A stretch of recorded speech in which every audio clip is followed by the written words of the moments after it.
पूर्णपणे शहरी आहे.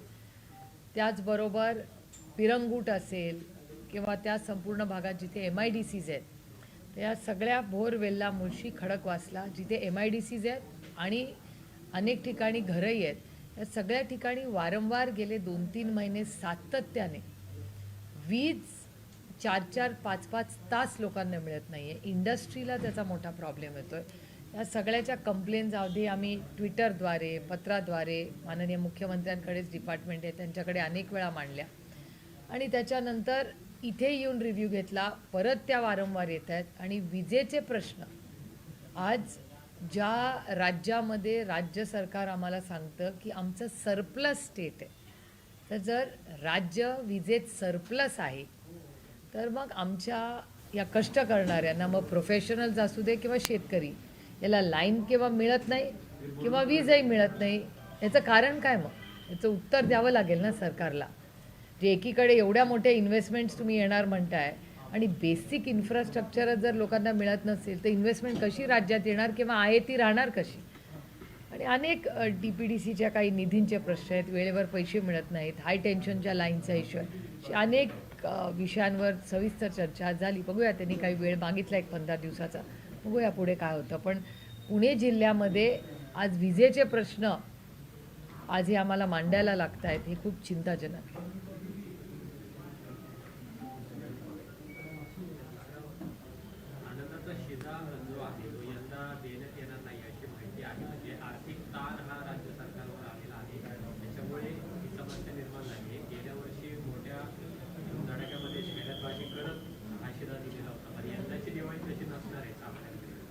मला काय आश्चर्य वाटत नाही, कारण गेले 1.5 वर्ष मी तुम्हाला सातत्याने सांगते की राज्याची आर्थिक परिस्थिती ही चांगली नाही आणि त्याच्यामुळे स्कीम आफ्टर स्कीम, म्हणजे लाडकी बहीण योजनेच्याही 1 वर्षापूर्वी मोठ्या धूमधडाक्यातच लॉन्च झालं ना. आता 25 लाख नावं कमी झाली आहेत पहिल्या टप्प्यात.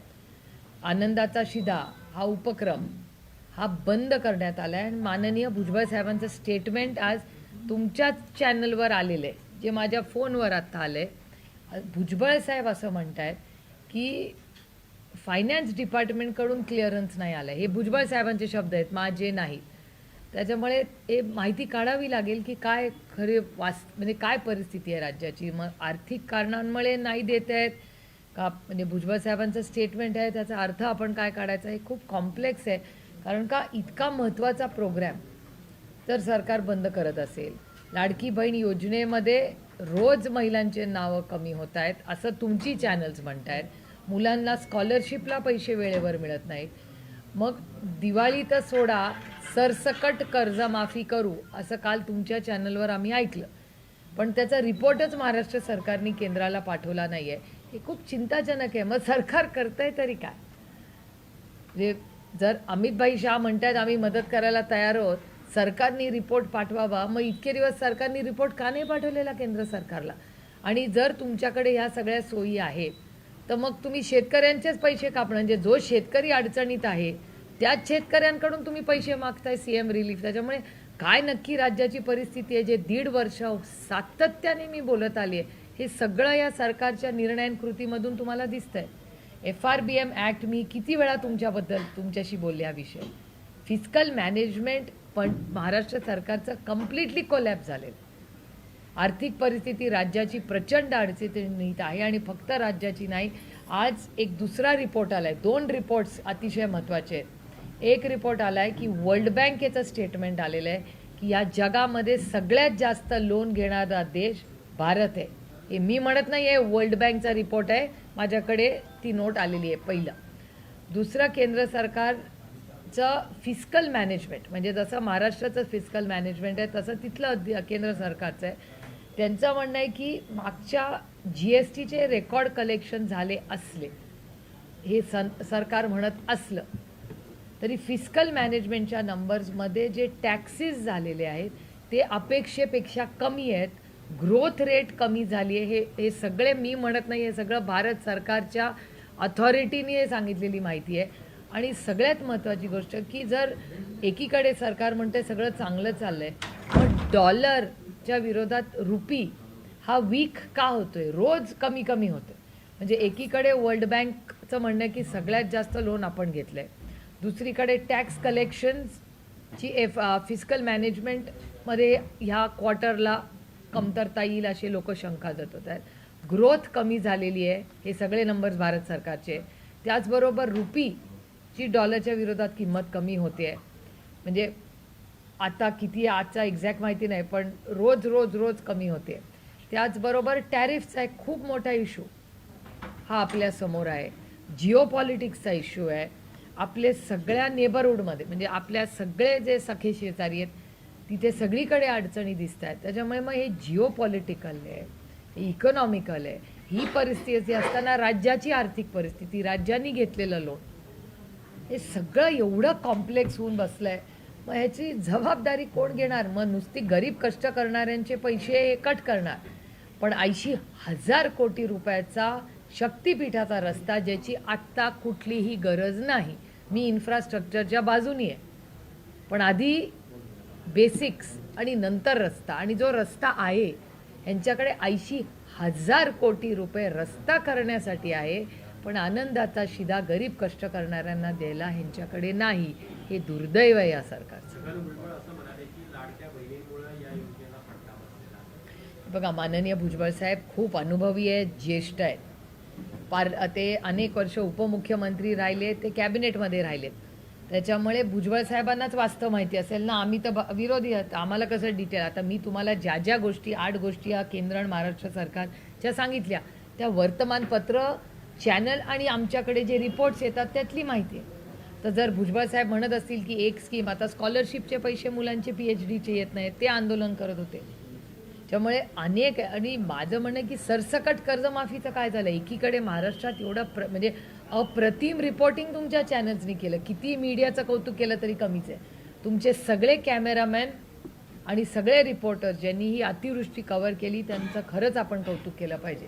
कारण का तुम्ही देशाला, जगाला दाखवून दिलं की किती अडचणीत महाराष्ट्र आहे. जिथे लोक घाबरत होते जायला तिथे जाऊन तुम्ही रिपोर्टिंग करत होता. आणि मग त्या लोकांचं काय झालं? वसुली खरंच महाराष्ट्रात पूर्णपणे बंद झाली आहे का? तर नाही. सरसकट कर्जमाफी झाली का? नाही. आणि काल अमितभाई स्वतःच म्हणाले की मला रिपोर्टच कोणी पाठवला नाही. का नाही पाठवलेला महाराष्ट्र सरकारने रिपोर्ट? हा एक मोठा म्हणजे आश्चर्य वाटतंय मला की एवढ्या अडचणीच्या क्रायसिस चाललाय महाराष्ट्रात, मग रिपोर्ट का नाही महाराष्ट्र सरकारने पाठवलेला?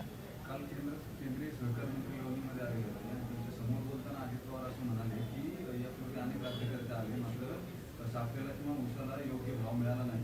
अमित शहा आल्यानंतर किंवा ते सरकार मंत्री झाल्यानंतर साखर उद्योगाला मोठं बळ मिळालं. त्यांचा डेटा सांगत असेल, डेटा म्हणजे भारत सरकारचा डेटा वेगळं सांगतो, पण लोकशाही आहे, प्रत्येकाला बोलायचा अधिकार आहे.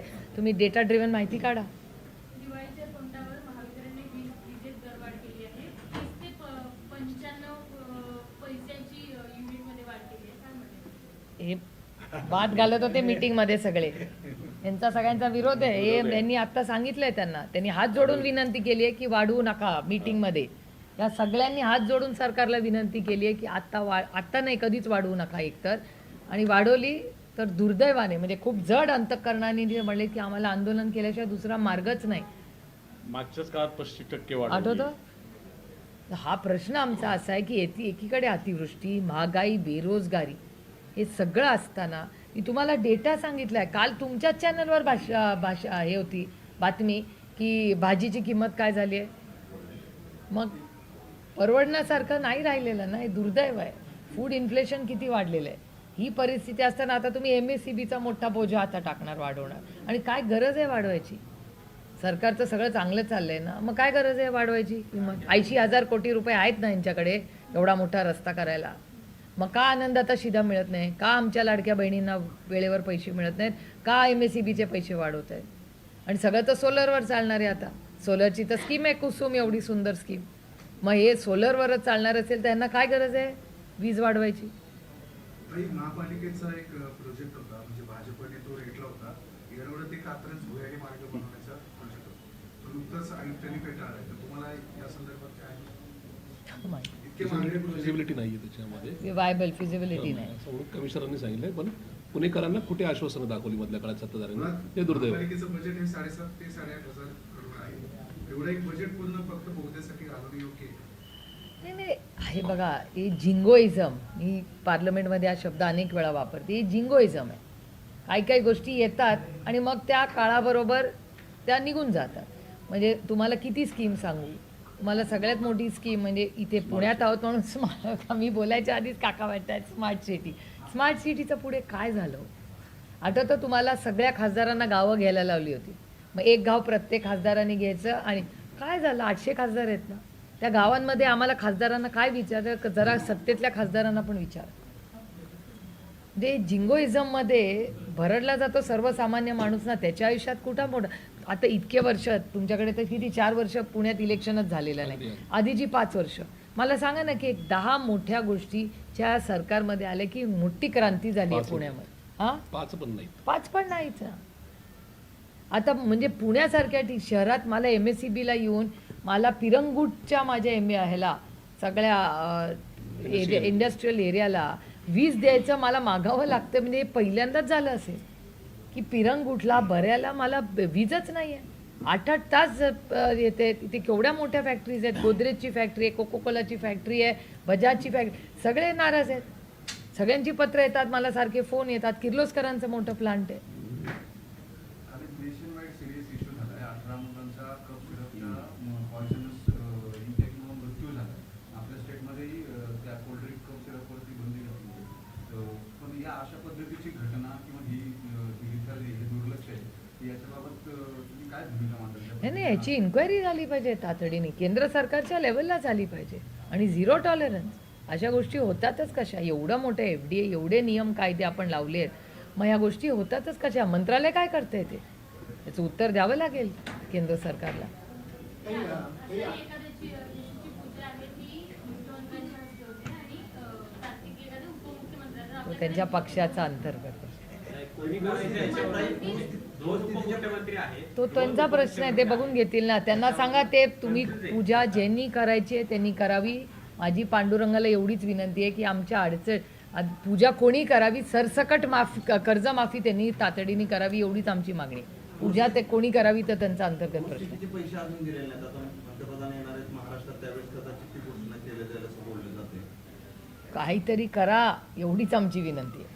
मी जुलैमध्ये भेटले होते अमितभाई शहांना पहिल्यांदा की सरसकट कर्जमाफी करा म्हणून. तेव्हापासून पाऊस पडतोय आपल्याकडे. मी जुलैमध्ये भेटले अमितभाई शहांना आणि मी 10-15 दिवस झाले असतील मला देशाच्या कृषी मंत्र्यांना भेटून. आता 2 गोष्टी झाल्या. त्याच्यानंतर माझी भेट झाल्यानंतर माननीय मुख्यमंत्री 1 आठवड्यानी माननीय प्रधानमंत्र्यांना भेटून आले. आणि प्रधानमंत्री जे आता 8 का 9ला येणार आहेत ना, 2 दिवस आहेत मुंबईमध्ये ओपनिंगला. आंबेकर टोळी आता झालं आणि परत घाईवरचे टोळीचं झालेलं आहे. तरी सगळ्यांची अशी कुजबूज आहे की यांच्या पाठीशी कोणी असल्याशिवाय हे सगळं कसं काय होत. अर्थातच अदृश्य शक्ती आहेच ना कोणीतरी मागे. आता मला एक सांगा, अदृश्य शक्ती पासपोर्ट तर फार पुढची गोष्ट आहे. आमचे कष्ट करणारे शेतकरी जेव्हा फॉर्म भरतात ना कर्जमाफीसाठी किंवा नवीन कर्जासाठी, तर त्यांना लोन 1 मिनिटात रिजेक्ट होतं. इन्शुरन्सचे पैसे जेव्हा मागायला जातो शेतकरी, 1 मिनिटात रिजेक्ट होतो. तुमचं मूल शाळेत गेलं 0.1% ॲडमिशनला नाही जमलं तर रिजेक्ट होतो. मग असे सगळे रिजेक्ट होतात. आणि एवढा मोठा पासपोर्ट, त्याला क्लीन चिट मिळते एवढ्या मोठ्या गुंडाला जो ड्रग्जमध्ये आहे. मी अनेक वेळा माननीय मुख्यमंत्र्यांना हात जोडून विनंती केली की ड्रग्सच्या बाबतीत तुम्ही जर झिरो टॉलरन्स केलं तर आम्ही राजकारण सोडून, आमचे सगळे राजकीय मतभेद सोडून आम्ही तुमच्याबरोबर ताकदीने उभं राहू ड्रग्सच्या विरोधात. पण ह्या ड्रग्स जो मेन ड्रग डीलरच आहे त्यालाच नवीन तात्काळमध्ये पासपोर्ट मिळतो. आपण पण प्रयोग करून बघूया ना जरा, तात्काळला किती लोकांना तुम्हाला पटकन मिळतो कागदपत्र. मग सोपं नाहीच आहे ना.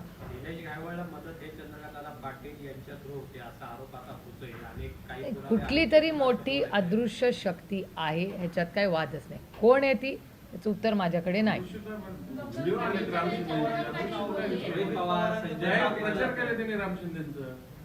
गौतमी पाटीलच्या वेळेस ऍक्सिडेंटच्या वेळेस चंद्रकांत पाटील बोलले पण निलेश भावे एवढं सगळं करतायत, पासपोर्ट हे करतायत, पण चंद्रकांत पाटील बोलताना दिसत नाही असा आरोप. पवन चक्कीचे सुरेश देसाई त्यांचे संबंध समोर आले.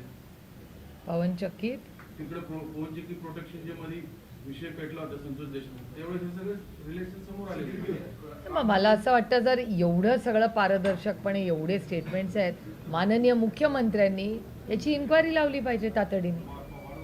कारण काही खूप गंभीर गोष्ट आहे.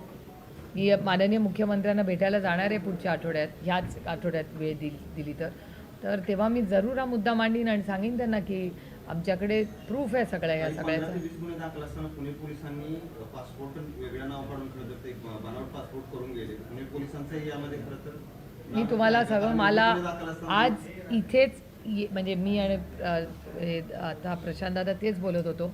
माझ्याकडे एक बातमी आली आहे, प्रशांतदादा जाणार आहेत आता माहिती काढायला ती सगळी, की एका पोलीस अधिकाऱ्यावरच काल हल्ला झाला आहे आणि त्या पोलीस अधिकारी आत्ता सह्याद्री हॉस्पिटलमध्ये, असं प्रशांतदादांनी आत्ताच आम्ही इथे यायच्या आधीच बोलत आलो.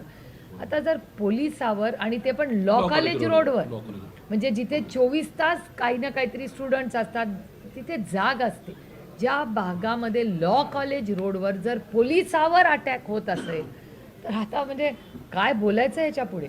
मला महाराष्ट्राच्या पोलिसांचा सार्थ अभिमान, पण मला जड अंतकरणाने म्हणावं लागते की पुण्याच्या पोलीस यंत्रणेला झालंय तरी काय. कुठलीही अदृश्य शक्ती आहे की जी पोलिसांना बाजूला करून या सगळे गुंड पुढे आहेत आणि आमचे बिचारे कष्ट करणारे पोलीस बाजूला झाले. आता पोलिसांवर पण जर अटॅक व्हायला लागला असेल तर आपण न्याय कुणाकडे मागायचा. हा खूप मोठा गोंधळ झालाय पुण्यामध्ये. जरांगींनी आता आरोप केलाय की भुजबळ आणि पळी गँगनी पवार फॅमिलीचं पॉलिटिक्स संपवण्याचा वेढा उचलला की आता ही लोकशाही आहे, प्रत्येकाला त्याचं मत मांडण्याचा अधिकार आहे. ठाकरे ब्रदर्समध्ये 40 मिनिटांची एक मीटिंग झाली. तुम्ही त्या बारशाला जाऊन आला, त्याच्यानंतर ते आले तिथं आणि परत नंतर राज ठाकरे मातोश्रीवरती गेले. पॉलिटिकल इक्वेशन मुंबई महापालिकेसाठीचं काही ठाकरेंमधलं वर्कआउट झालंय असं माहिती आहे का, किंवा तुम्ही कसं असेल? नाही त्याच्यात काय माझं म्हणणं, एक तर आम्ही बारशाला सगळे एकत्रच होतो, तासभर तर आम्ही एकत्रच होतो सगळे. एक अतिशय चांगला जसा घरगुती कार्यक्रम होता तो. आम्ही जेवलोही सगळे एकत्र आणि खूप चांगलं नियोजन, अगदीच घरगुतीच कार्यक्रम होता. तिथे अर्थातच काही राजकारणाचे विषय नाही. त्यानंतर ते दोघं जर भेटले असतील तर त्याच्यात गैर काय. आणि माझं म्हणणं आहे की आपल्याला आठवत असेल, आपण पुण्यात आहोत, जेव्हा राष्ट्रवादी काँग्रेस पक्ष आणि काँग्रेस एकत्र सत्तेमध्ये 18 वर्ष होतं आम्ही, त्यावेळेस पुण्यामध्ये आपण वेगळेच लढायचो ना. आपण कधी काँग्रेसवर एकत्र लढलोय. मग जिल्हा परिषद काही ठिकाणी एकत्र, काही ठिकाणी वेगळी. मुंबईत आम्ही एकत्र लढायचो, पण मुंबईच्या बाहेर अनेक जिल्ह्यांमध्ये काँग्रेस आणि राष्ट्रवादी काँग्रेस वेगळी लढलेली आहे. त्यामुळे त्याच्यात मागच्या वेळेस मला वाटतं सेना आणि भारतीय जनता पक्ष पण वेगळेच लढले होते मागच्या वेळेस, जेव्हा सेना ही एक होती तेव्हा. त्यामुळे हे लोकल बॉडीजच्या इलेक्शनमध्ये कार्यकर्त्यांचं इलेक्शन असतं. प्रत्येक पक्षाला असं वाटत असतं की आपल्या सहकार्याला, कार्यकर्त्याला संधी मिळावी. त्याच्यामुळे ह्या गोष्टी दोन्ही बाजूनी होत राहतील. इक्वेशन वर्कआउट होतंय तसं गॉसिप ऐकतो आम्ही, चर्चा ऐकतो लोकल बॉडी इलेक्शनमध्ये किंवा पुण्यामध्ये अजित पवारांचे राष्ट्रवादी आणि शरद पवारांचे राष्ट्रवादी हे अलायन्समध्ये निवडणुका लढतील असे चर्चा सुरू आहे. कसं आहे का लोकशाहीमध्ये, नाही लोकशाहीमध्ये चर्चाही झालीच पाहिजे. We have to agree to disagree. त्याच्यामुळे जर चर्चा होत असतील, तुम्ही गॉसिप शब्द वापरला, त्याच्यामुळे ह्या माझ्या कानावर नाही आलेल्या, पण जर होत असतील तर म्हणजे ह्या चर्चा होत असतील एका लोकशाहीमध्ये, माझं तर म्हणणं आहे सगळ्यांनीच सगळ्यांचं बोललं पाहिजे. जे मी काल विनय सहस्त्रबुद्धेंबरोबर 1 तास होते एका कार्यक्रमाला, आम्ही गेलो होतो दोघंही, तेही होते मी होते. आमच्या छान गप्पा झाल्या, काही पुस्तकांवर चर्चा झाली. असं नसतं ना की दोन वेगळ्या राजकीय विचारधारेचे लोक जर एकत्र भेटले तर काही लढाईच झाली पाहिजे हा आग्रह कशाला. चर्चाही होऊ शकते ना. नाही कन्सेंटचा विषयच नाही. एक तर आमचा पक्ष असा हायरार्किकल कन्सेंटनी चालत नाही. आमचा पक्ष चर्चेनी लोकशाही पद्धतीने चालतो. त्याच्यामुळे आमचे जे काही निर्णय होतील ते आमचे स्थानिक नेते त्या त्या जिल्ह्यात, त्या त्या तालुक्यात, तर जसं आता एक तर इलेक्शन कधी होणार आहे देवालाच ठाऊक.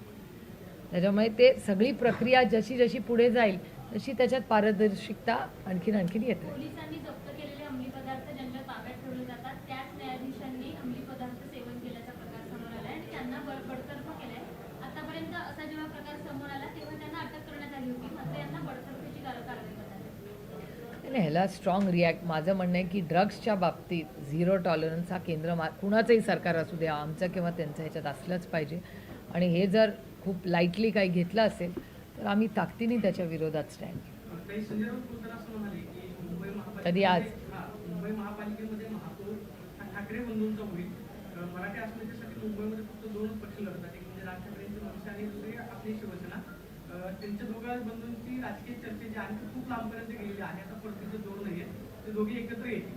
मुंबई महापालिकेमध्ये महाविकास आघाडी म्हणून राज ठाकरेंना सोबत घेणार की राज ठाकरे आणि शिवसेना वेगळी लढणार आणि तुम्ही महाविकास आघाडीचे पक्ष वेगळे? बघूया ना, जेव्हा आमची सगळ्या महाविकास आघाडीची चर्चा होईल तेव्हा कळेल पुढच्या 1-8 दिवसामध्ये, कारण का बरीच इलेक्शन्स लागली आहेत आता.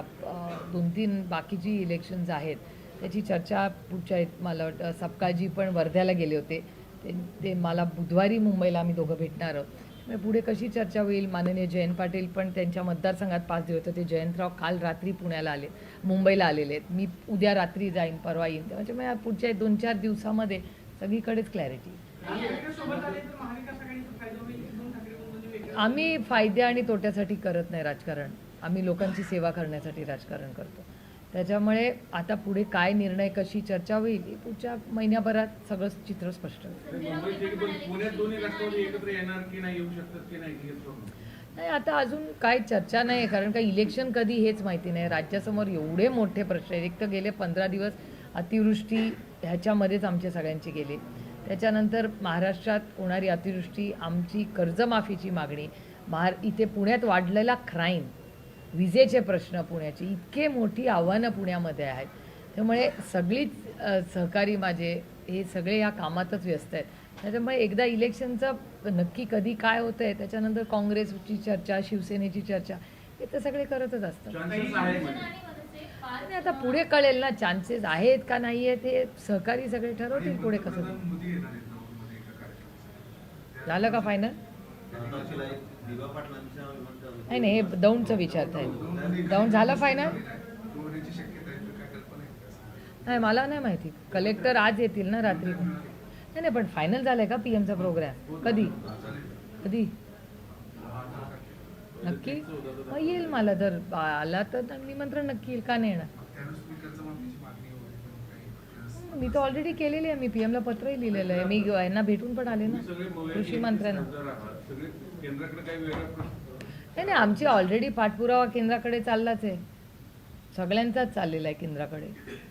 म्हणजे शिवराज सिंगजींना मी स्वतः भेटून आले, आदरणीय पवारसाहेब स्वतः बोलले.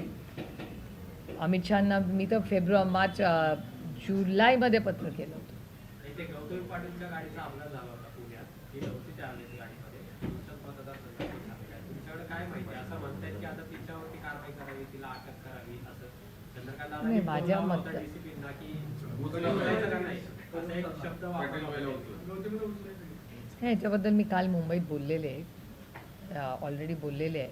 पण मी म्हणजे माझ्या मतदारसंघात ॲक्सिडेंट झाला म्हणून मी काही फोन करून काही वेगळी माहिती कुणाकडून घेतलेली नाही आहे. माझ्याकडे जी माहिती आहे ती टेलिव्हिजन आणि आजच्या वर्तमानपत्रातली एवढीच सीमित आहे. कारण का साधारणपणे मी कधी माहिती घेते जेव्हा खूप काही वारंवार एखादे, म्हणजे काकांना आठवत असेल, आम्ही खूप वेळा नवले ब्रिजमध्ये आम्ही अनेक वेळा गेलो, कारण का तिथे ब्लॅक स्पॉट्स होते, वारंवार ॲक्सिडेंट्स होत होते, लोक जात होते. तेव्हा आम्ही तिथे सगळ्यांनी, ह्या सगळ्यांच्या आणि सगळ्याच पक्षाच्या लोकांना आम्ही एकत्र घेऊन गेलो त्यावेळेस, शिवसेना असेल, काँग्रेस असेल, सगळ्यांनाच घेऊ की आपण हे ब्लॅक स्पॉट्स काढूया. आणि गडकरी साहेबांची त्याच्यात खूप मदत झाली, NGOची. त्यामुळे आम्ही इंटरव्हेन्शन कधी करतो जेव्हा काहीतरी असं आमच्या लक्षात येतं की नाही, इथे काहीतरी ब्लॅक स्पॉट आहे म्हणून. आणि मला वाटतं पोलीस यंत्रणे आणि पण काल पोलीसची यंत्रणा, बापू पठारे, तिथे काहीतरी काल एक कंप्लेन आली, त्यांच्यावर काही हल्ला झाला अशी बातमी काही आली. त्यामुळे त्याच्यासाठी पोलीस कमिशनरांशी बोलून की काहीतरी मार्ग काढा. पुणे शहरामध्ये हा जो क्राईम वाढतो त्याचा उल्लेख मी आधीही केला की काल रात्री एका पोलिसावर हल्ला झाला. एवढी मोठी आव्हानं राज्यासमोर आहेत, म्हणजे थोडा समंजसपणा आम्ही सगळ्यांनीच दाखवला पाहिजे. आणि पोलीसवर माझा पूर्ण विश्वास आहे, पण पुण्याच्या पोलिसांच्या मागे जी अदृश्य शक्ती आहे, ती अदृश्य शक्ती कोण आहे आणि काय, आणि त्याच्यामुळे पोलिसांची इतकी बदनामी होते आणि पुण्यात क्राईम वाढतोय, हे खूप दुर्दैवी आहे. चंद्रकांत पाटलांनी जी तत्परता दाखवली ती निलेश भायवळ किंवा अंधेकरांच्या वेळेस दाखवली नाही, असा पण आरोप. नाही, आरोप रास्त आहेत ना, कारण का data speaks louder than words. मी डेटा ड्रिव्हन बोलते सगळ्या, कारण का आपली क्रेडिबिलिटी डेटावर असते, नुसती पॉप्युलॅरिटीवर आपण बोललो. तुम्ही म्हणला रे सुप्रिया सुळे त्या दिवशी ते हे बोलून गेले, डेटा तर काहीतरी वेगळंच दाखवतोय. त्यामुळे डेटा ड्रिव्हन जर आपण सगळं बघितलं तर डेटा दाखवतच आहे ना की जे गुन्हेगार आहेत, ज्यांनी ड्रग्जमध्ये त्यांच्यावर आरोप आहे, ते त्यांचा पासपोर्ट काढून घ्यायला पाहिजे होता किंवा घेतलाही होता, त्यांनी फेक पासपोर्ट, म्हणजे हे खूप मोठा क्राईम आहे. म्हणजे हे तर मी MEA पर्यंत रेस करणार, मी जयशंकरजींशी बोलणार याच्याबद्दल, की ज्या तुम्ही इथे तात्काळ आणि खूप सिम्प्लिफाय करायला एकीकडे जयशंकरजी करतायत आणि दुसरीकडे पुणे जिल्ह्यामध्ये खोटे पासपोर्ट, फेक पासपोर्ट घेऊन लोक परदेशी जात आहेत. म्हणजे हा MEAचाच मोठा अपमान आहे. आणि MEA आणि महाराष्ट्र सरकार एकाच विचाराचं सरकार आहे असंही नाही आहे की तिथे काहीतरी वेगळा विचार चालला इकडे. म्हणजे जयशंकरजींना इंटरव्हेन्शन करायला लागेल, होम मिनिस्ट्रीपर्यंत न्यायला लागेल हा विषय मला तर. नहीं पहला हिंदी, पहला हिंदी, मराठी खत्म होने दो. पासपोर्ट काढलं म्हणजे पोलीस व्हेरिफिकेशन होतं, त्याच्यामध्ये पोलीस अधिकाऱ्यांची प्रायमरी चूक आहे का किंवा जर चूक असेल आता माहिती नाही ह्याचं उत्तर आपल्याला होम मिनिस्ट्री आणि MEA, ministry of external affairs, या दोघांनाही विचारावं लागेल. आणि मी या संदर्भात पत्र दोघांनाही लिहिणार आहे, महाराष्ट्राच्या आणि भारताच्या पण. नाही आधी कळू तर द्या कोणी केलंय, फेक केलंय म्हणजे पोलिसांनी सही केली आहे का दुसरं कोण एक मोठं रॅकेट चाललंय. आता फेक आधार कार्ड, आता वोट चोरी कुठून होतीये यांना विचारा ना. यांनी किती दाखवलंय आपल्याला एव्हिडन्स की ती यंत्रणा ना एक पॅरलल यंत्रणा वोटिंग कार्ड देते, पॅरलल यंत्रणा आधार कार्ड देते. तर या देशामध्ये एक सरकारी यंत्रणा आणि दुसरी फेक आधार, फेक वोटर ID करणारी जर पॅरलल यंत्रणा चालत असेल तर हा केवढा मोठा क्राईम आहे. आणि भारत सरकारला माहिती नाही, महाराष्ट्र सरकारला माहिती नाही होत आहे. खोटा पासपोर्ट मिळू शकतो, धक्कादायक आहे. पडळकरांच्या संदर्भात मुख्यमंत्र्यांनी आणि बाळकृष्ण देऊन सुद्धा त्यांची विशेषतः जयंत पाटलांच्या संदर्भात चुकीची वक्तव्य त्यांना थांबत नाही. तुम्हाला कसं वाटतं? रामकृष्ण हरी. पुणे पोलीस आयुक्त सध्या राज्य नेत्यांसारखे दौरे करत फिरत आहे. एक व्हिडिओ व्हायरल होतो, त्याच्यामध्ये सगळं ट्रॅफिक थांबवलेलं आहे आणि आयुक्तांची गाडी झाली, त्याच्यामागे एक गाडी चालली. बराच वेळा व्हिडिओ पण नाही व्हायरल. कसं आहे, कदाचित ह्या सगळ्यांनी माननीय प्रधानमंत्र्यांचं स्टेटमेंट ऐकलं नसेल. माननीय प्रधानमंत्री लाल दिव्याच्या कल्चरच्या विरोधात आहेत म्हणून त्यांनी लाल दिवे काढून घेतले, हे स्टेटमेंट आहे त्यांचं. त्यानंतर स्वतः ते म्हणतात की मी प्रधान सेवक आहे, प्रधानमंत्री नाही. तर हे त्यांच्याच विचाराच्या लोकांमध्ये जर पर्क्युलेट होत नसेल तर हे किती दुर्दैवी आहे. राज्यात खरं तर आता शेतकऱ्यांना तातडीची मदतीची गरज आहे, पण दुसरीकडे रोज ह्या जातीला त्या जातीविरोधात व्हिडिओ जातं, वाद होतात, मोर्चे, आंदोलन. पुरोगामी महाराष्ट्राला हे पुरवणार आहे का? याचं उत्तर महाराष्ट्राच्या माननीय मुख्यमंत्र्यांनी द्यावं लागेल. कारण का मी विनम्रपणे महाराष्ट्राच्या माननीय मुख्यमंत्र्यांना हात जोडून अनेक वेळा तुमच्या चॅनलच्या माध्यमातून, ट्विटच्या माध्यमातून, पत्राच्या माध्यमातून विनंती केली आहे की महाराष्ट्रासाठी हे जे काय वातावरण आहे हे चिंताजनक आहे. तुम्ही एक ऑल पार्टी मीटिंग बोलवा, सगळ्या पक्षाच्या लोकांना बोलवा. महाराष्ट्राच्या ऐक्यासाठी, महाराष्ट्राच्या हितासाठी, महाराष्ट्राच्या समृद्धीसाठी आपण सगळ्यांनी कधीतरी आपले मतभेद बाजूला ठेवून महाराष्ट्राच्या हितासाठी एकत्र बसलं पाहिजे. कारण का बाकीच्या राज्यांमध्ये नाहीतर सगळ्या इन्व्हेस्टमेंट, सगळी ग्रोथ, सगळा विकास हा तिकडे चाललेला आहे. हा भारत सरकारचा डेटा आहे, माझा नाही. सदाभाऊ खोतांनी सरकारमधले आमदार आहेत, त्यांनी सहकार मंत्र्यांवरती आरोप केला आहे. सांगली जिल्हा बँकेमध्ये जाणीवपूर्वक जागा वाढवण्यात आल्या भरतीचा आणि एका जागेसाठी 30 लाख रुपयांचा रेट काढला प्रत्येक कॅन्डिडेटला, जे सहकार मंत्री भरतीसाठी घेत आहेत. सरकारमधल्याच आमदारांनी सहकार मंत्र्यांवरती गंभीर आरोप केला. अतिशय गंभीर आरोप आहे आणि तुम्ही जर आता मला सांगितलं आहे तर जरूर माननीय मुख्यमंत्र्यांना हा प्रश्न विचारावा लागेल की माननीय मुख्यमंत्री येतातच पुण्याला अनेक वेळा, त्याच्यामुळे आठवड्याला येतात तेव्हा आपणही विचारा. पण मीही हा आरोप अतिशय गंभीर आहे, तर मी जरूर तातडीने याच्यात लक्ष घालून माननीय मुख्यमंत्र्यांना पत्र आजच लिहिण्याच्या सरकारी सगळी जे कार्यालय आहे त्याच्यामध्ये आपल्याला पारदर्शकतेच्या दृष्टीने व्हिडिओ शूटिंग हे फार महत्त्वाचं आहे. नागरिकांना तो ते अधिकार आहे, सुप्रीम कोर्टात आहे. आणि दुसरा आहे CCTV. तर गंमत अशी आहे की ह्याच्या दोन्हीवर कुठल्याही प्रकारचा GRच सरकारनं काढलेलं आहे महाराष्ट्रात. तर आम्ही त्याच्या मागे लागलेलो आहे. त्याच्या बाबतीत आपली तुमची काय मदत होईल आणि काय जरूर तुम्हाला जी मदत लागेल ती देऊ आम्ही, काहीच अडचण नाही. ठेवणपर्यंत जावायचं रिपोर्ट निगेटिव्ह आलेला आहे, आरोप होते खडसेंचे अडकवलं जाते. हे मी पहिल्या दिवसापासून म्हणते की जो काही सरकार करावं, एकतर राजकारण हे दुर्दैव आहे मी खूप जड अंतकरणातून म्हणते की दुर्दैव आहे की गेल्या काही दिवसात ज्या पद्धतीने आरोप प्रत्यारोप केले जात आहेत, राजकारण इतकं खालच्या पातळीवर किंवा गलिच्छ झालेलं आहे की लोक कुटुंब आणि अशा गोष्टी बोलत राहतात. हे दुर्दैव आहे. आणि म्हणजे माझं तर वैयक्तिक मत असं आहे की कुठल्याच पक्षाचे, म्हणजे हे फक्त आमच्या नाही, सगळ्याच पक्षातल्या जे लोक त्यांच्या कुटुंबाबद्दल कुणाचंही असेल, आम्ही कधीच कुटुंबावर आरोप केले नाहीत आणि करणारही नाही. आम्ही ठरवलेलं आहे आमची लक्ष्मणरेखा काय. त्यामुळे जे सत्तेमध्ये आहेत त्यांनीही सूडबुद्धीने वागू नये अशीच माफक अपेक्षा. आणि हे एकीकडे छत्रपतींचा महाराष्ट्र, शाहू फुले आंबेडकरांचा महाराष्ट्र हे म्हणतात, पण त्यांच्या कृतीमध्ये आणि त्यांच्या भाषणांमध्ये खूप अंतर हे आपल्याला दिसतं. ताई, मघा एका आजीने तुमच्याकडे एक अजब मागणी केली सिरियलसाठी, ती काय नेमकं संभाषण झालं? त्या असं म्हणत होत्या की त्यांची अपेक्षा होती की त्यांच्याकडे केबल टी व्ही आहे, तर त्यांची इच्छा होती की एक एपिसोड जेव्हा येतो तेव्हा केबल टी व्हीनी जाहिराती कमी आणि एपिसोडची वेळ वाढवावी. ते त्यांचं म्हणणं आहे की ते म्हणजे खूपच गोड मागणी होती ती. तर त्या म्हणले मला कळत नाही मी कुणाकडे वळवून तुम्ही दिसला, तर तुम्ही जर ह्याच्यात लक्ष घाला. तर मी पण विचार करते बघायपासून की आता जाहिरातीची वेळ कमी आणि सिरियलच्या त्या ह्याचे युनिट कसं, आता तुम्ही पण तुमच्या चॅनल्सच्या सगळ्यांचे आहेत तुमचे सिरियल्स सगळ्यांचे, तुम्ही तुमच्या डिरेक्टर्सला विचारा की तुमची वेळ वाढवू शकता का आणि जाहिराती कमी करून जास्त टी व्ही सिरियल चालेल याच्यासाठी करूया. Quite sweet. हाँ चलो अभी. सोनम वांगचुक की गिरफ्तारी पर सुप्रीम कोर्ट किसकी? सोनम वांगचुक. सुप्रीम कोर्ट ने सेंट्रल को नोटिस इशू किया है. उसका जो आंदोलन शुरू था उसके ब्याह पर कार्रवाई क्यों करी गई? सोनल वांगचुक जी की मिसेज दिल्ली में है. मैंने आज सुबह भी देखा. कपिल सिब्बल जी उनकी तरफ से वकील नामा लेके खड़े हुए हैं. मेरे ख्याल से किसी ने भी आंदोलन किया, इंक्वायरी कर लीजिए, कोई दिक्कत नहीं. पर जो भी निर्णय हो वो संविधान के चौखट में ही होना चाहिए. ये देश भारत रत्न डॉक्टर बाबा साहेब आम्बेडकर के संविधान से चलेगा, किसी की मन मर्जी से नहीं चलेगा. राज्य का प्रश्न है, अभी तक मदद के लिए कोई भी पत्र या फिर मंत्र या नहीं नहीं, ये बहुत दुख की बात है. कल मैंने अमित भाई शाह जी का जो भाषण था वो सुना आप ही के चैनल पे, कि उन्होंने कहा कि अभी तक महाराष्ट्र सरकार ने रिपोर्ट नहीं भेजा. मुझे आश्चर्य लग रहा है कि महाराष्ट्र की सरकार ने रिपोर्ट कैसे नहीं भेजी.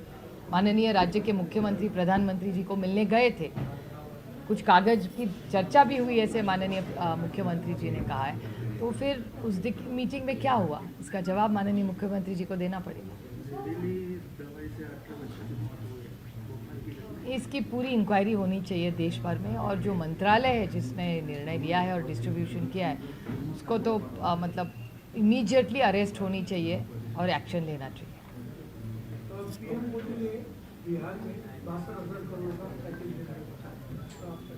कब दिया? देंगे. हाँ, ये तो आपको पता है कि हर इलेक्शन में बड़े सारे पैकेजेस के अनाउंसमेंट. महाराष्ट्र में आप देखें, महाराष्ट्र में क्या बोला था कि सरसकट कर्ज माफ़ी करेंगे. तो कहा था ना कि ऋण माफ़ करेंगे. कहाँ ऋण माफ़ हुआ? Okay, thank you. हाँ,